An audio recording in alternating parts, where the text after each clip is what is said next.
Hello there folks, welcome into today's video. We got to discuss Palantir, and what a day for Palantir. Stock is up over 6%. We almost crossed 100% gain on Palantir, okay? Now, in regards to Palantir, what we spoke about at the beginning of this video, the whole Israel situation, what might happen or might not happen in the Middle East. At the end of the day, this proves Alex Karp knows what he's talking about, okay? Alex Karp, you listen to this man over the last several years. He says we're going into a much more dangerous world. We're going to have many more conflicts over the next decade than we had over the last decade. And that ultimately is definitely a benefit to Palantir's business model when it comes to their government contracts. Because Palantir is very much a need if you are military. At the end of the day, we got folks in the private stock group that were in the military and are very familiar with Palantir's products, right? And at the end of the day, folks, Palantir is going to be putting together a lot of big deals. If you want to win your conflicts or wars or whatever we want to call these things that are going on, okay, you're going to need Palantir. And if you don't have Palantir on your side, then, let's just call it, you're not going to be in as strong of a position. And so Palantir is this amazing commercial side of their business, right, which is, growing quite rapidly, and I think will grow much more rapidly over the next few years. And with AIP and everything there, but then you still got the historic business on the government side and the military side, that with all these conflicts, that business is going to be boosted up in a bigger way than ever before, right? Let's not forget, the more conflicts we have, the U.S. military alone, just talk about the U.S. The U.S. loves to freaking spend on the military, okay? Ridiculous amounts of money. If you're talking about more conflicts, the spending is not going down, folks. It's going up, and it's going to go up substantially. And at the end of the day, more of that substantial increase is going to make its way into the pockets of Palantir.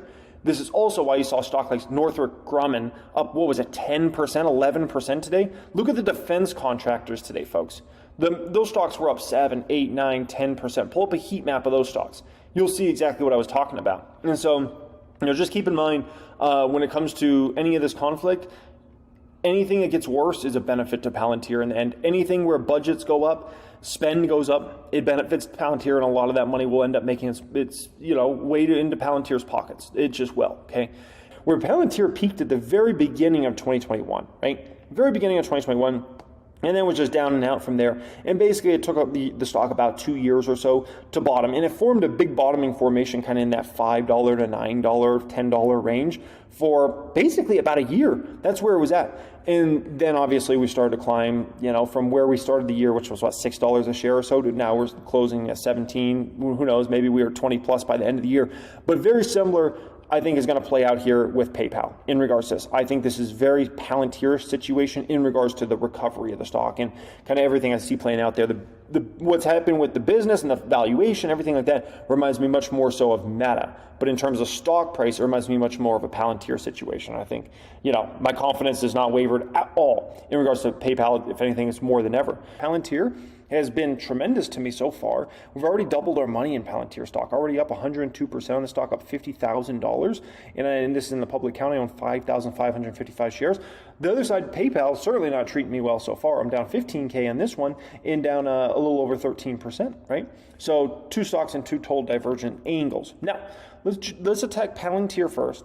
Then we'll get to PayPal. Then we'll get to the rest of stocks. I need to talk about a lot of other stocks in today's video other than just these two, and a lot of things going on in the market. Okay, so in regards to Palantir, here's something very important you gotta know.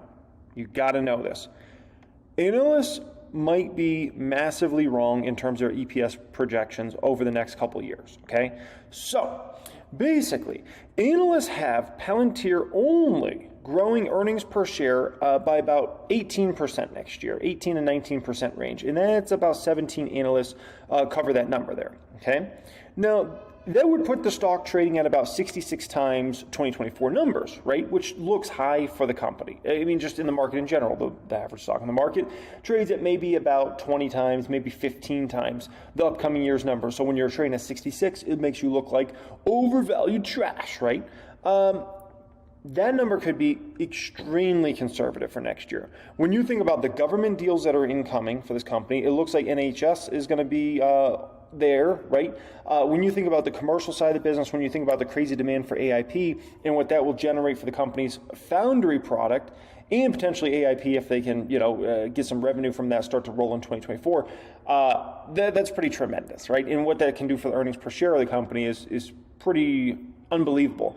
And we know that rates are likely going to stay high for most of the year next year, if not the whole year, so which means that Treasury, basically the money they're making off Treasury should continue to come in for at least 2024, right?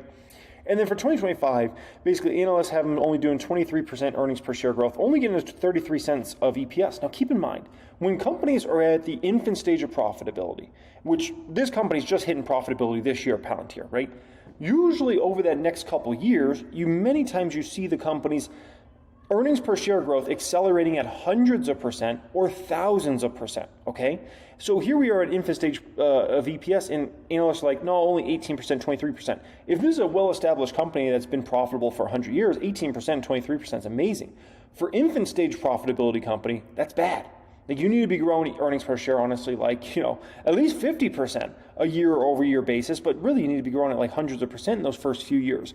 So nonetheless, folks, I think analysts could be massively wrong over this next couple of years in regards to Palantir and their earnings per share profile for this company. Now, on the revenue side, you have basically analysts believe that Palantir is going to grow revenues 19% next year and then 20% the following year, right? 17 analysts and 11 analysts have those numbers. Now, I'm not so convinced about that, because think about this for a moment. The government deals are also coming in left and right? We got all this conflict going on. You obviously have Russia-Ukraine that kicked off last year. Now you got problems in the Middle East, and that could lead to more problems in the Middle East. And so this dangerous world Alex Karp has been talking about, right, is suddenly coming to fruition. And here's one thing we do know about Palantir, okay? Here's one thing we do know about Palantir. If you're talking about a world that is much more dangerous, and there's many more conflicts, and potentially even W's, okay? I don't want to even say that word, might get demonetized on this platform. If there's more problems between countries, we get in a more dangerous world. Palantir is more needed than ever before, okay? Palantir's products, you just can't get around it. Like, you have to use Palantir's products if you're going to talk about battles on the battlefield. That's bottom line in regards to that, right? And so the more dangerous the world gets, the more and more need there is for Palantir, and also the more and more money that's going to be allocated toward defense-related spending, which certainly benefits Palantir in a massive, massive way, right?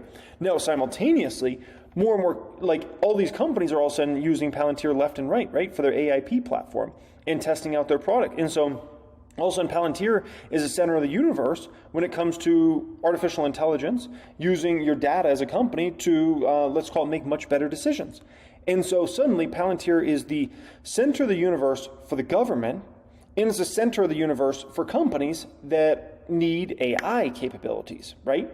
And so it's just kind of like a magical time over this next few years. So is it possible Palantir only grows 19% next year and 20% the following year? Sure, it's a possibility, but I'm just not so sure they're only going to put up those sorts of numbers when they're the center of the universe when it comes to two massive things simultaneously. I think there's a real possibility the revenue growth acceleration could be far steeper than kind of what analysts are expecting there, right? And then if you add on, if that happens, well, that's another thing that could push up earnings per share growth in a much steeper fashion, right? Now, in regards to Europe, we know Palantir's had, more trouble recently kind of growing their business in Europe, right?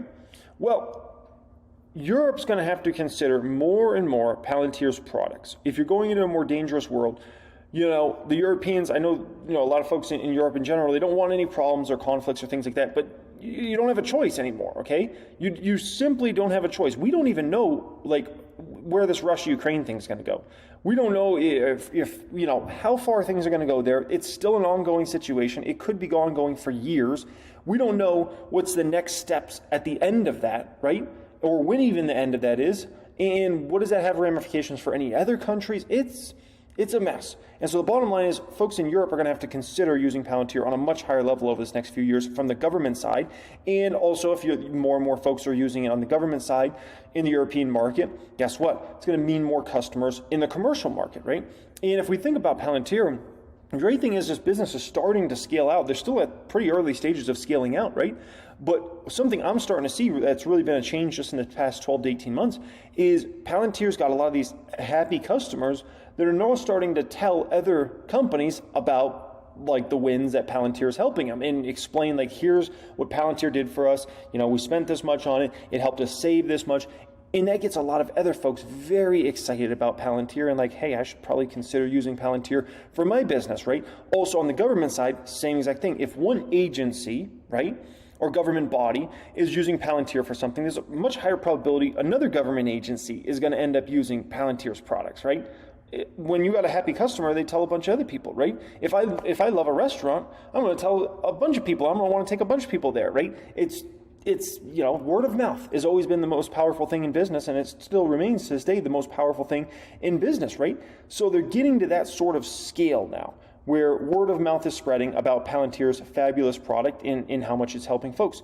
And then I can tell you that cannot be stated enough. That's what we call getting to scale, right? It is very similar like Amazon, Tesla, happy customers tell more and more people, and you know, so on and so forth, and you just kind of keep building bigger and bigger and bigger, right? Now, in regards to the valuation of the stock, you know, people think it's way overvalued, and the reason being is the stock's up, what, 178, 180% year to date, whatever, right? Here's what I can tell you about that. That is completely irrelevant.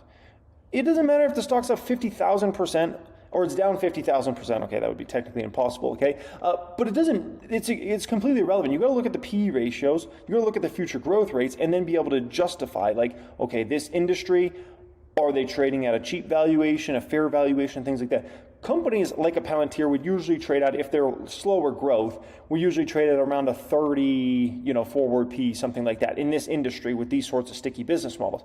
Palantir's obviously trading about double that, right? But once again, this is a company at infant stage of profitability with crazy opportunity over the coming years, right? So when you take that into account for a moment, I think it needs to be said that I don't think there's any way you can actually say this company's super overpriced at all right now. And also remember, you know, if you want to go to the whole pricing game, this stock was like $30 to $40 a share 3 years ago, right? It's $17 here today, and think about all the progress this company made just in the past 3 years. Like, that's incredible. And so, yeah, you know, I'll always push back against, oh, the stock's up a lot, so it's overvalued. It doesn't work like that, man. NVIDIA, I can make an argument that NVIDIA, and I don't even own NVIDIA stock, by the way, I can make a very strong argument that NVIDIA is undervalued today. Stock's up like 200% something this year. I can make a strong argument that NVIDIA is undervalued today and should actually be trading somewhere between $650 and $850 a share, folks, okay? And I can make a strong freaking argument in regards to that, okay?